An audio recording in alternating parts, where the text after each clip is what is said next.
오늘 본문은 예수님께서 가르쳐 주신 기도에서 우리가 하나님께 올려드려야 되는 5번째 기도에 해당합니다. 우리가 우리에게 죄 지은 자를 사하여 준 것 같이 우리 죄를 사하여 주옵시고. 일단 이 기도의 핵심은 우리의 죄를 사하여 달라는 것입니다. 한마디로 무슨 기도입니까? 회개 기도입니다. 먼저 예수님께서 가르쳐 주신 이 주기도문에서는 우리가 항상 짚고 넘어가야 될 게 하나 있는데요. 그것은 바로 이 기도는 일생에 한 번만 해야 되는 기도일까요? 아니면 계속 해야 되는 기도일까요? 맞습니다. 주님 오시는 그날까지 매일 자주 해야 되는 기도라는 것입니다.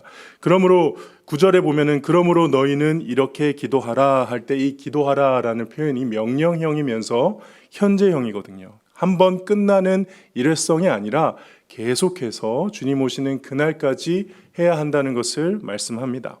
그러므로 당연히 이 주기도문에 포함된 오늘 본문의 중요한 내용인 우리 죄를 사하여 달라는 기도는 매일 해야 되는 기도가 맞습니까? 맞습니다. 회개하는 기도는 매일 해야 하는 것입니다. 그렇다면 이 회개의 기도를 매일 해야 한다는 것이 중요한 이유가 무엇일까요? 일단 하나님께 회개는 한 번만 해야 한다. 계속 회개하는 것은 잘못된 것이다. 그렇게 죄책감에 빠져 살지 말라라는 어떤 이단의 가르침으로부터 일단 보호가 되죠. 그렇죠? 왜 계속 회개하냐 가지고 뭐라 하시는 분들에게 주기도문을 보여주시면 됩니다. 하나님께서, 예수님께서 회개 기도를 계속하라고 가르치셨다. 또한 한편으로 우리가 계속 매일 회개 기도를 해야 한다는 것은 우리는 계속 죄를 지을 수 밖에 없다는 사실을 전제하는 기도이기 때문에 그렇습니다. 예수를 믿고 나면 하나님의 자녀가 되면 나타나는 아주 중요한 특징 중에 하나가 무엇이냐? 사실은 죄를 짓고 싶어 하지 않는다는 거거든요. 내 안에 계신 성령 하나님으로 말미암아 이전에는 없었던 죄에 대한 미움, 죄에 대한 불편함, 죄에 대한 수치가 내 마음 속에서 감각되기 시작합니다.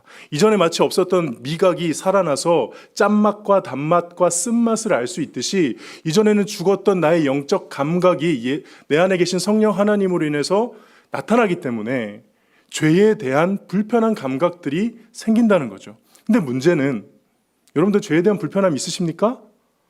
있으실 거예요. 이전에 예수 믿기 전에는 불편하지 않았던 게 예수 믿고 나서 유난히 불편해진 것들이 많을 거예요. 대표적인 게 누군가를 미워하는 거잖아요. 예수 믿기 전에 미워하는 게 죄였나요? 걔가 미울 짓 하니까 그렇지. 그렇잖아요. 걔가 나쁜 짓을 했으니까 내가 미워하는 거지라고 했지만 성령님이 내 안에 계시면 그 미워하는 감정에 대해서도 그거 하나님 기뻐하지 않으셔 라는 마음을 느끼면서 불편한 거예요. 근데 문제는 죄를 완전히 끊을 수 있습니까? 그렇지 못하다는 거죠.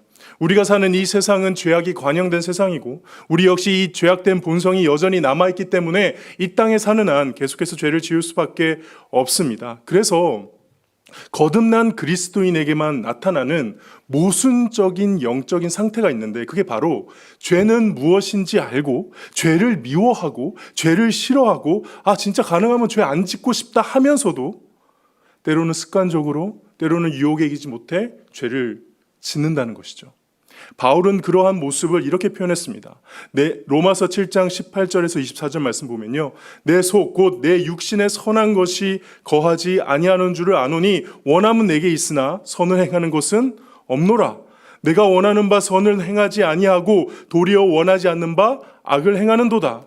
만일 내가 원하지 아니하는 그것을 하면 이를 행하는 자는 내가 아니요 내 속에 거하는 죄니라. 그러므로 내가 한 법을 깨달았노니 곧 선을 행하기를 원하는 나에게 악이 함께 있는 것이로다.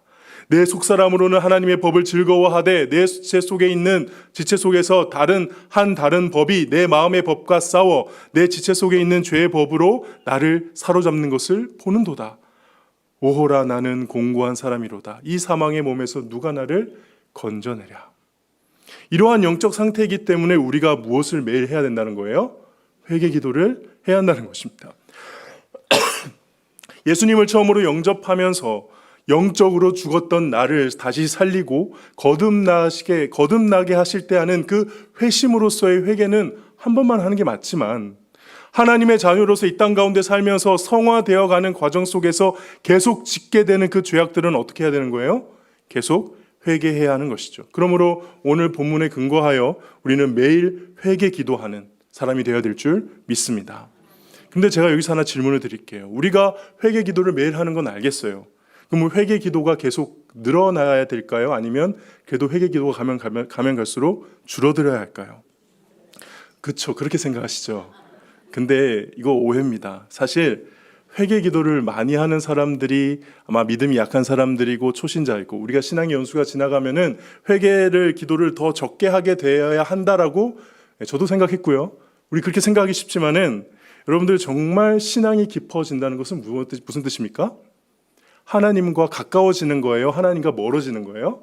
가까워지죠. 여러분들 하나님과 가까워지는 경험, 여러분들의 신앙생활 가운데 떠올려 보십시오. 그때 없었던 죄가 드러나나요? 아니면은 죄가 감춰지나요? 하나님은 빛이시고 영광이시고 거룩하시고 순결하신 그 하나님 앞에 내가 조금씩 가까워지면 가까워질수록 내 안에 숨었던 죄가 나타나나요? 아니면 숨겨지나요? 나타나죠. 그러면 회개를 더 하게 될까요? 덜 하게 될까요? 네, 이게 되게 역설적인 겁니다. 하나님과 더 가까워질수록 더 회개를 한다는 거예요. 하나님과 이게 정말 신비스러운 체험이죠.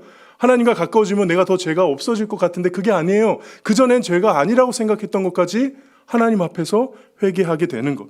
그래서 참된 그리스도인은, 하나님과 동행하는 그리스도인은 회개할 것이 별로 없다고 하는 그런 가짜 거룩한 삶을 사는 것이 아니라 내 회개가 내가 더 많이 회개해야 되겠구나라고 깨달아가는 삶을 사는 것이라는 점이죠. 그래서 바울이 또 뭐라고 고백합니까? 디모데전서 1장 15절, 우리가 잘 아는 고백입니다.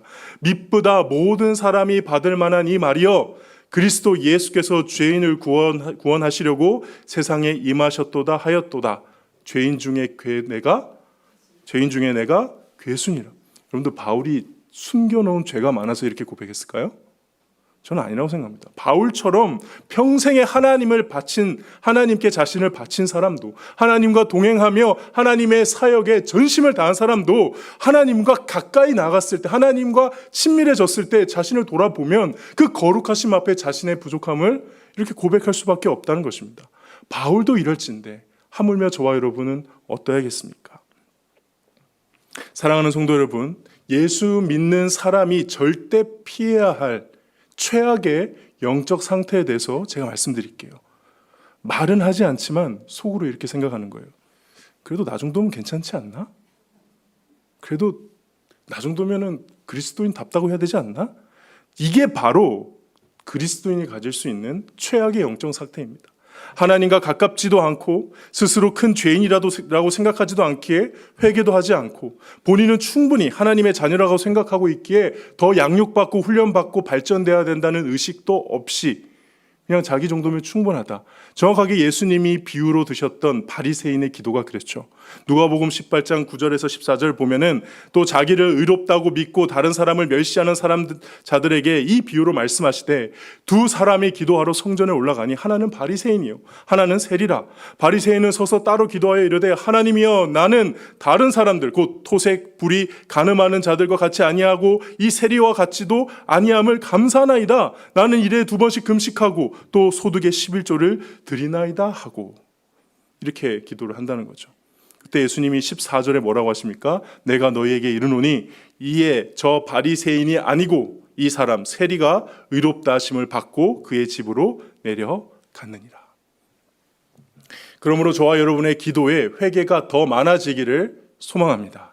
똑같은 죄를 계속 지어서 회개하는 말이 아니고요, 하나님과 더 가까워지기를 소원한다는 말씀입니다. 그래서 이전에는 죄가 아니라고 생각했던, 그 가볍게 생각했던 그런 것들이, 이거 하나님 기뻐하시지 않는구나, 이걸 하나님이 좋아하지 않으시는구나, 내가 이거를 끊어야 하나님이 기뻐하시겠구나를 하나하나씩 깨달아가는 삶을 저와 여러분이 살아가시기를 주님의 이름으로 축복합니다. 그런데 오늘 이 예수님께서 가르쳐 주신 회개 기도에는 아주 특별한 강조점이 있습니다. 하나님께 용서를 구하면서 앞에 추가로 다른 말이 있어요. 그게 뭐냐면 12절에 우리가 우리에게 죄 지은 자를 사하여 준 것 같이 라는 말이 붙어 있죠.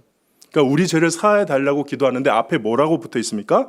우리가 우리에게 죄 지은 자를 사하여 준 것 같이. 다시 말해서 이 주기도문의 아주 중요한 포인트는 뭐냐? 하나님의 용서를 무엇과 연결시키는 거예요? 인간의 용서와 연결을 시킨다는 점입니다. 이건 주기도문 뒤에 다시 한번 강조됩니다. 14절과 15절 말씀에 보면은 너희가 사람의 잘못을 용서하면 너희 하늘 아버지께서도 너희 잘못을 용서하려니와 너희가 사람의 잘못을 용서하지 아니하면 너희 아버지도 너희 잘못을 용서하지 아니하시리라. 먼저 오해하지는 않으시길 바랍니다. 하나님의 용서를 인간의 용서와 연결시킨다고 하여 하나님께서 우리를 용서해 주시는 조건이 우리의 용서라는 말은 아니라는 거죠. 무슨 말이냐? 하나님께서 나를 용서해 주시는 근원적인 이유는 나 때문입니까? 예수 그리스도의 십자가 때문입니까? 너무 잘 알고 있는 정답이죠. 내가 누군가를 잘 용서해 준 그 모습 때문에 그래 너는 용서할 만해 해서 용서해 준다는 뜻이 아니고요. 용서는 오직 예수 그리스도의 십자가의 대속으로 인해 그것으로 내가 받는 것인데 여기서 강조하는 것은 그 부분이 아니라는 겁니다. 저와 여러분을 용서하시는 하나님의 눈은 언제나 예수 그리스도께 있는 줄을 믿으시길 바랍니다. 그래서 우리가 용서받는 것이죠. 디모데전서 2장 5절입니다. 하나님은 한 분이시요 하나님과 사람 사이의 중보자도 한 분이시니 곧 사람이신 그리스도 예수라. 그렇다면 왜 예수님께서는 이 하나님의 용서를 우리의 용서와 연결지어서 회개 기도하도록 말씀하셨을까? 제가 묵상한 세 가지를 나누고 말씀을 마치고자 합니다. 첫 번째입니다.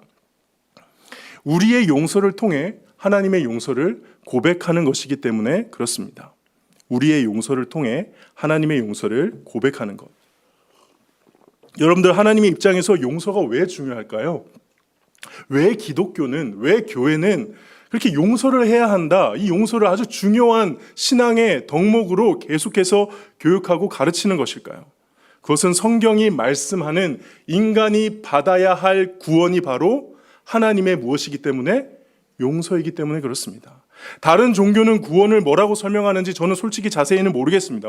천국 간다와 비슷할 수도 있겠고 어떤 경지에 이른다 이런 개념일 겁니다. 근데 성경은, 기독교는 구원에 대해서 여러 가지로 설명하는데 구속, 속량이라는 죄의 노예가 되었던 우리를 해방시키는 개념으로도 설명하시고 언약이라는 걸 통해 하나님의 백성, 하나님의 민족이 되는 것으로 설명하시기도 하시고 아버지를 떠난 아들이 돌아오는 것, 남편을 떠난 아내가 돌아오는 것처럼 관계의 회복을 설명하시기도 하십니다. 물론 죽어서 천국 가는 것도, 그래서 영원히 하나님과 함께하는 것도 성경이 말씀하는 우리의 구원입니다. 그러나 무엇보다 성경은 인간이 받아야 할 구원을 무엇으로 설명하느냐? 하나님께 용서받는 것으로 설명한다는 거예요. 우리가 받을 구원이 뭐라고요? 하나님의 용서입니다.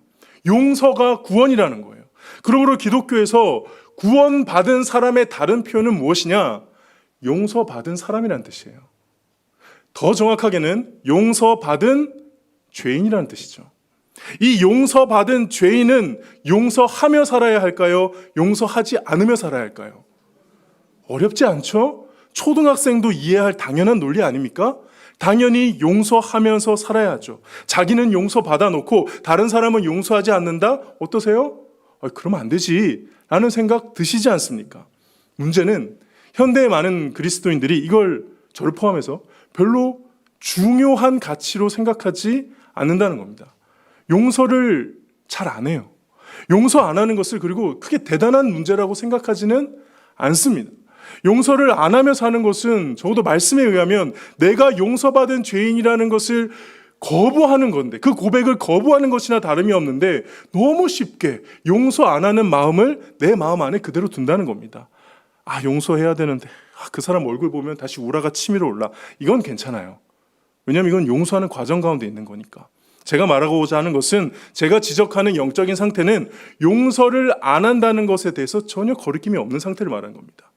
그건 구원받은 그리스도인, 용서받은 죄인이 품을 수 있는 마음이 절대 아니기 때문이죠. 여기에 대해서 예수님이 아주 유명한 예화로 설명하신 바가 있죠. 마태복음 18장 가면은 1만 달란트 빚진 자가 누구를 빚을 독촉합니까? 100데나리온 빚진 자 빚을 독촉합니다. 그래서 옥에 가두죠. 그 주제가 무엇입니까? 용서받은 죄인이 용서하지 않은 거죠. 용서받은 죄인이 용서하지 않은 것. 마지막에 하나님이 뭐라고 하십니까? 마태복음 18장 32절에서 35절 말씀 보면은 이에 주인이 그를 불러다가 말하되 악한 종아 내가 빌기에 내가 내 빚을 전부 탕감해 주었거늘 내가 너를 불쌍히 여김과 같이 너도 내 동료를 불쌍히 여김이 마땅하지 아니하냐 하고. 용서받은 죄인은 용서하는 것이 어떻다? 마땅하다. 그래서 주인이 노하여 그 빚을 다 갚도록 그 옥졸에게 넘기니라. 너희가 각각 마음으로부터 형제를 용서하지 아니하면 나의 하늘 아버지께서도 너희에게 이와 같이 하시리라. 구원받은 사람은 누구다? 용서받은 죄인이다. 용서받은 죄인은 어떤 삶을 살 수밖에 없다? 용서하는 삶을 살 수밖에 없다. 이 용서를 통해 하나님의 용서를 감사하고 하나님의 용서를 전하고 하나님의 용서를 고백하는 삶을 살아야 한다는 겁니다.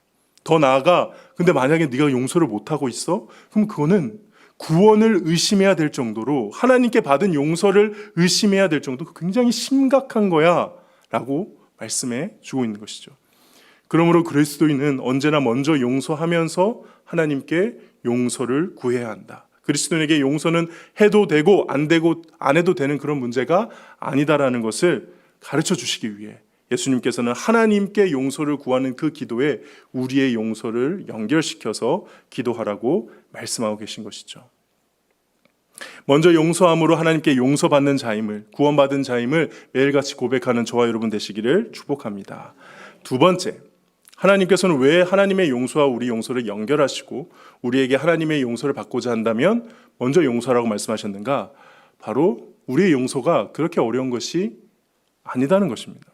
용서에 대해서 기독교의 가르침 혹은 성경의 가르침을 들으면 언제나 반발하는 사람이 있습니다.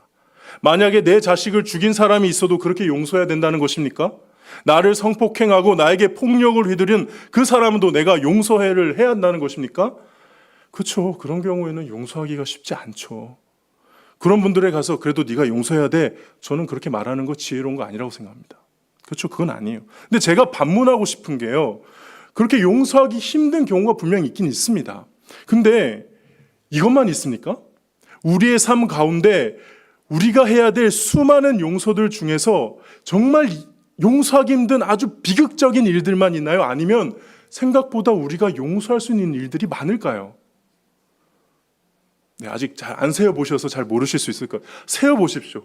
생각보다 많고 이미 용서를 하시고 넘어가신 경우도 많습니다. 우리는 많은 경우에 할 수 있는 용서가 우리 주변에 있습니다. 우리가 자존심만 조금 내려놓는다면. 잘 생각해 보십시오. 나의 용서를 가로막는 것이 정말 그 사람이 고의적으로, 악의적으로 나쁜 짓을 해서인가요? 아니면 내 자존심 때문인가요?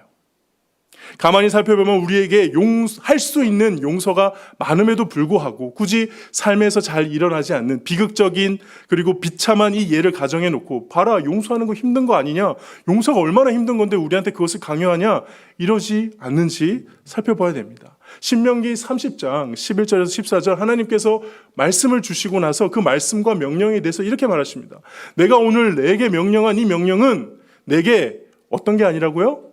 어려운 것도 아니요, 먼 것도 아니라 14절입니다. 오직 그 말씀이 내게 매우 가까워서 내 입에 있으며 내 마음에 있은즉 내가 이를 어떻게 할 수 있다고요? 행할 수 있느니라. 얼마 전에 영상으로 낙태에 대해서 찬반 토론하는 것을 본 적이 있어요. 낙태 찬성론자가 이렇게 얘기하더라고요. 만약에 성폭행한 사람 때문에 아이가 생긴 거라면 그거 낙태 못하게 하는 게 말이 됩니까? 만서 이렇게 공격하는 거예요. 그러자 낙태 반대자가 이렇게 얘기합니다. 그렇게 비참한 케이스라면 저도 그 상황에서는 낙태를 찬성하겠습니다. 그러나 대부분의 낙태는 성폭행과 상관없이 성인 남녀의 무책임한 행동들로 인한 결과들입니다. 통계가 말해주고 있습니다. 가장 비참한 소수의 케이스를 가정해서 낙태를 찬성하려 하지 마십시오. 저는 용서도 마찬가지라고 생각해요. 예수님께서는 지금 우리에게 절대 할 수 없는 막 고통스러운 덕목을 요구하시는 게 아니라는 겁니다. 우리는 많은 상황에서 나를 위해서 하늘 영광 버리고 이 땅에 오신 예수님도 계신데 내가 좀 자존심 좀 내려놓고 용서하자, 나도 용서받은 죄인이지, 이렇게 한 번만 생각하면은 충분히 용서하고도 남을 용서의 기회가 우리 주변에는 많이 있어요. 그것부터 하시라는 겁니다. 쉬운 것부터, 할 수 있는 것부터, 내 눈앞에 주어진 기회부터, 그리고 정말 용서하기 힘든 어떤 사연도 있을 수 있죠. 전 너무 이해합니다. 그 사람을 당장 사랑하고 다 잊고 용서하고 그렇게 하라는 건 아니에요. 그러나 적어도 복수하기를 포기하는 것도 용서의 과정이 될 수 있고요. 그 사람을 미워하는데 나의 소중한 시간과 감정을 낭비하지 않는 것도 용서의 한 과정일 수 있고요. 그래서 먼 훗날 주님께서 내 마음을 만져주셔서 마침내 용서할 수 있도록 성령께서 도와주실 것이다라고 믿고 지금은 버티는 것도 용서가 될 수 있는 겁니다. 그렇게 용서하기로 방향만 잡는 것도 저는 하나님이 기뻐하시는 용서라고 믿습니다. 중요한 것은 마치 용서를 절대 못하는 것처럼, 용서를 어떻게 하는, 그 힘든 걸 어떻게 라는 식으로 생각하지는 말자는 것이죠. 마태복음 18장 21절에서 22절을 보시면은 그때 베드로가 나와 이르되 주여 형제가 내게 죄를 범하면 몇 번이나 용서하여 주리이까? 7번까지 하리이까? 예수께서 이르시되 내게 이르노니 7번씩 아니라 7번을 70번까지라도 할지니라. 7번씩 70번 하라는 이 예수님의 말씀이 우리한테 불가능한 것을 요구하시는 걸까요? 저는 그게 아니라고 생각합니다. 용서를 할 수 있습니다.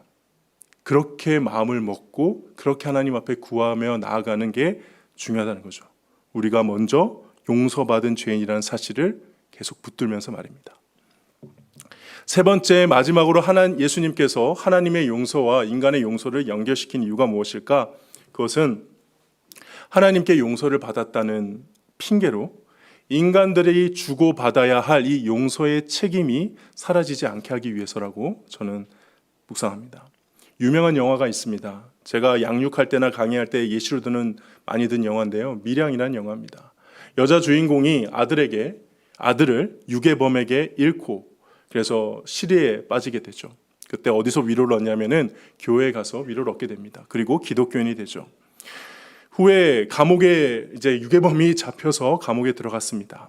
그래서 그 감옥에 있는 유괴범을 기독교인이 됐으니까 용서하려고 하죠. 기독교의 가르침이 용서이니까요.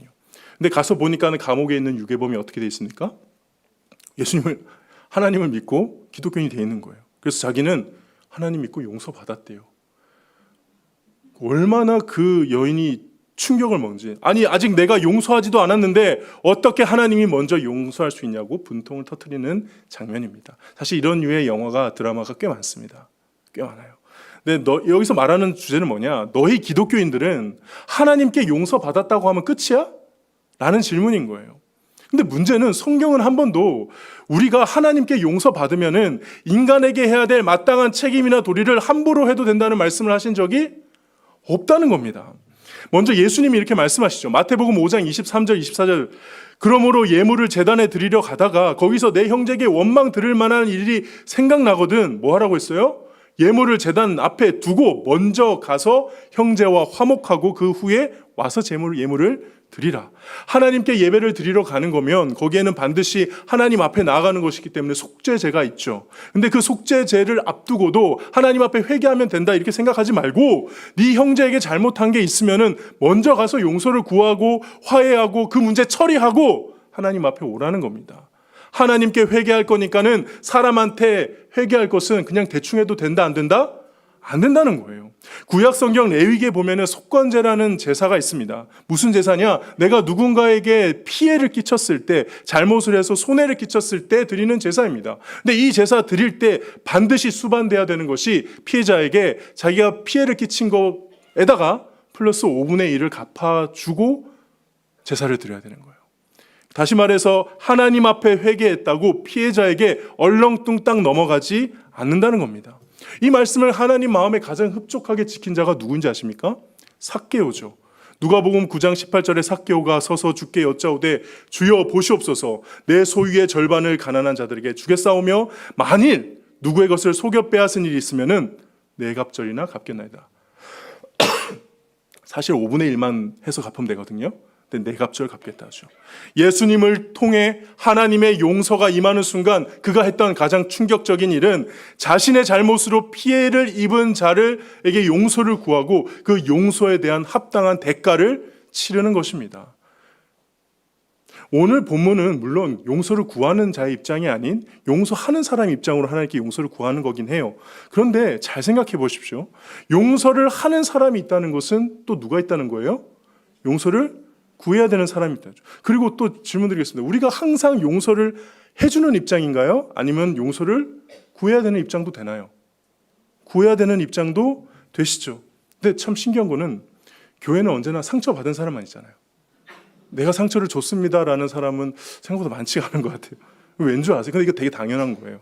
왜냐하면 가해자는 기억을 못해요. 가해자는 제가 예전에 저희 아버지가 예전입니다. 한 10년 됐나? 다른 사람들 앞에서 얘기하는 걸 듣고 제가 깜짝 놀란 적이 있습니다. 누가 물어봤나 봐요. 아유, 어떻게 하면은 이사무엘 전도사님처럼 훌륭하게 아들을 키울 수 있겠습니까? 물론 제가 그런 말을 했다는 게 아니라 그 사람이 그렇게 했다는 겁니다. 그렇게 했을 때 아버지가 그 말 들으니까 기분이 어떠셨을까요? 좋으셨나 봐요. 신나셔가지고 아들은 이렇게 키우는 거다 막 거기서 강의를 하고 계셨나 봐요. 근데 제가 제 귀를 의심했습니다. 이렇게 말씀해요. 절대 아이를 때리면 안 돼요. 항상 대화하고 존중하고 그러는 거예요. 저는 맞았거든요. 저는 어떻게 맞았는지, 언제 맞았는지, 뭐로 맞았는지도 다 기억나요. 제가 그 얘기를 듣고 그 자리에서는 창피를 줄 수 없으니까 와서 얘기했죠. 아버지, 저 맞았잖아요. 초등학교 때, 중학교 때, 뭐로 어떻게 맞았는지 다 기억난다고. 그때 아버지가 또 충격을 받으신 거예요. 기억을 못하고 계신 거예요. 그 모습에 전 또 충격받아요. 그러니까 사실 그때 제가 이해가 됐죠. 가해자는 기억을 못하는구나. 우리가 웃으면서 얘기했지만은 여러분들 다 자신은 용서해줘야 되는 입장이라고 생각하시죠?